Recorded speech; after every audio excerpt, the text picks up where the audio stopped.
This is Monterey's Cookin Pisto Style, featuring restaurateur and master chef John Pisto.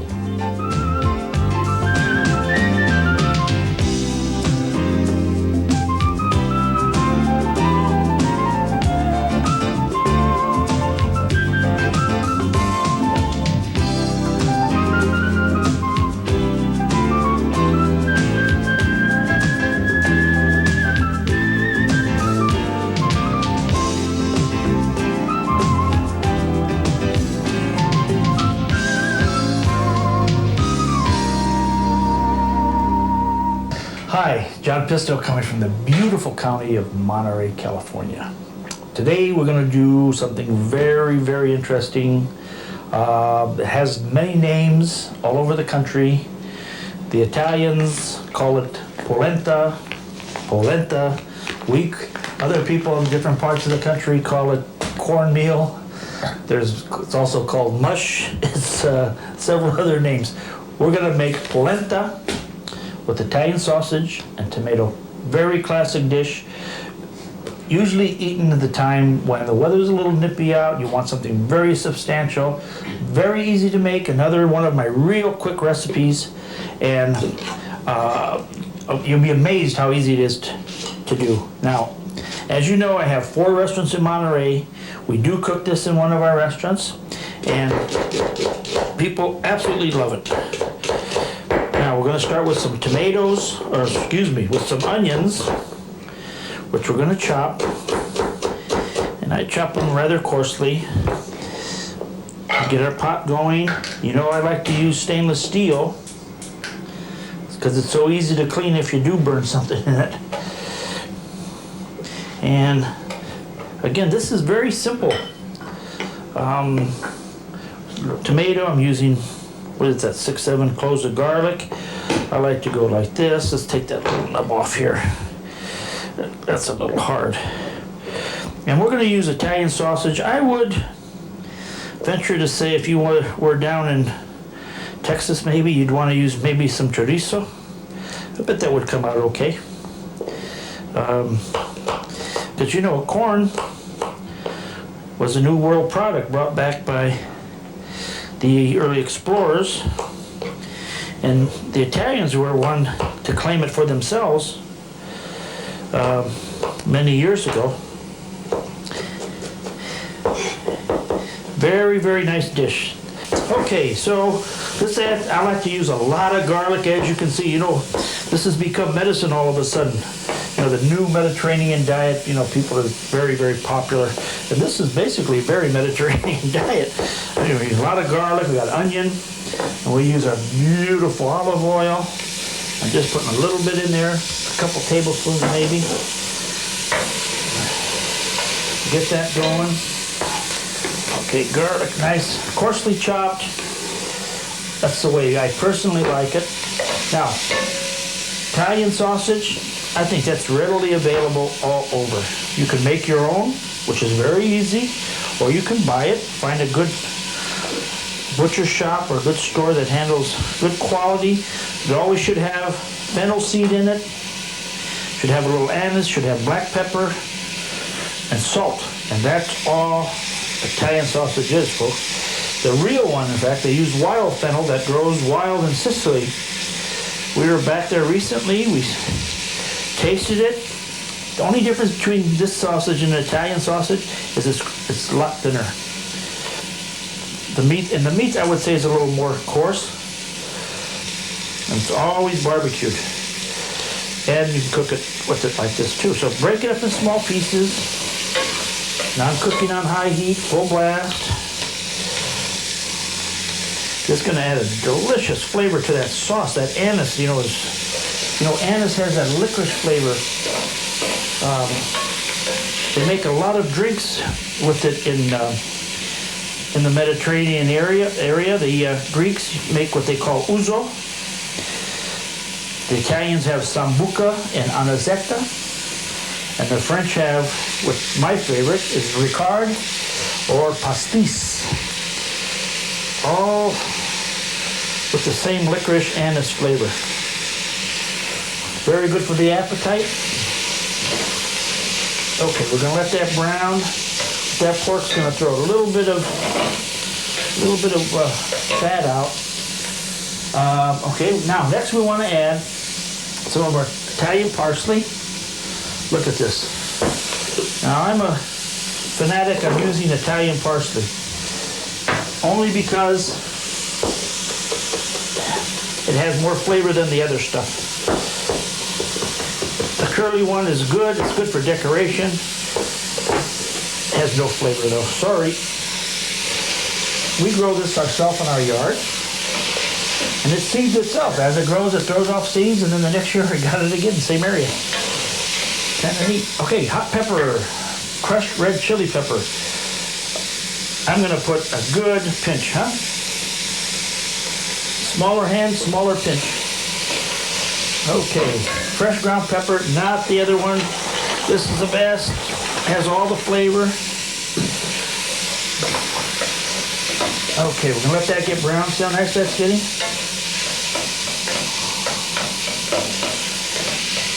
Now, because we have a little meat in here, I'm going to add a little bit of red wine. I just have to have some. Now, when you use wine, folks, make sure you use wine that you would drink yourself. Don't use cheap wine, or should I say inexpensive wine. Use a good quality wine. This happens to be the wine we like to drink right now at home for a red. Now you see how this is getting nice and brown? Get a little caramelization on the bottom of the pan. That's gonna even give us more flavor too. Okay, let's add, what was that, cup? Yeah, half a cup maybe.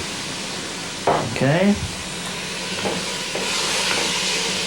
Okay, let's let that cook down. I'm using a tomato that is strictly chopped, just chopped tomatoes. Now you can use whole tomato, you can use whole tomato in puree, whole tomato in juice. If you use the one in juice, you better put something to make sure it gets a little on the thicker side, like a little tomato paste. But this I found to be a very nice brand. We add that. Okay. Now these are rather sweet. Oh, that looks good. Okay, do we add salt to here? Let me see. Nope. Put a little bit of salt. And I always like to put a little bit of pepper. Or excuse me, this is sugar. A little bit of sugar. Okay, now we're gonna let that cook. While that's cooking, let's get the rest of our dinner together. Okay, be right back. And now we're gonna make polenta. Now I wanted to show you, now in case you don't have a recipe for it, most packages do, sometimes they don't. Always a ratio of 4 to 1. So it's 4 to 1 would be in this case, I'm gonna go 2 quarts of water to 2 cups, 8 cups of water to 2 cups of polenta. Okay? Put a little bit of salt in here. Now, you can use a light chicken stock works too good, but I think it makes it a little too rich. I like just a plain old polenta. We're gonna richen it up a bit with a little cheese and a little butter after. Okay, that's cooking. Now let's wait for this to come to a boil, which will be very quickly. Okay, while we're waiting for that water to come to a boil, let's add some nice petite peas, the small ones. All right. Also, this is all optional now. I just happened to go mushroom hunting the other day, and look what I found. These are called porcini, called Boletus edulis. They're called cep, and the Germans have a name for it, which escapes me right now. But these we found right here locally in Monterey County. Okay. These are classic for Italian cooking, especially for polenta. I mean, look at that. Isn't that gorgeous? Porcini means little pig in Italian. Look at these fat little guys. Aren't they cute? Now, what I've done is I've got some dried from last year's crop. And, you know, we go out with the family, the kids, my friends, and we go out and we look for mushrooms, and then we do a barbecue. We'll cook quail, we'll cook lamb, we'll cook whatever, and have a bottle of wine, and then we'll always fry up some of the nice fresh porcini, and we'll have that on French bread, and it makes for a beautiful weekend. This one's been eaten a little bit, and to use it, I'll just trim it off. It's probably been eaten by a little chipmunk or a squirrel. It's still okay though. But we want to use the dried ones because the dried ones have the flavor. My God, it's just incredible. Now, to reconstitute, like I said, you don't have to use this. I'm using them simply because I have them. Okay, let them soak in water for a few minutes. It's gonna take maybe 15 minutes or so, and we'll chop them and we'll put them in. Look how nice those are. Boy, these are so strong. I wish you could smell in here because it just permeates the kitchen with a beautiful smell. Okay, we'll let that sit. Water's boiling.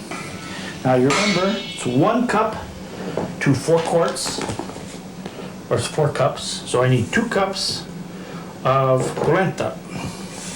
There's 1, 2 cups. Always that ratio. And what you gotta do, now we put some salt in there. Careful when you, yeah, we already got salt in there. Now you put it in very slowly, a little at a time, and then start stirring. This should take about 15 minutes. Now let this come up to a boil. Okay.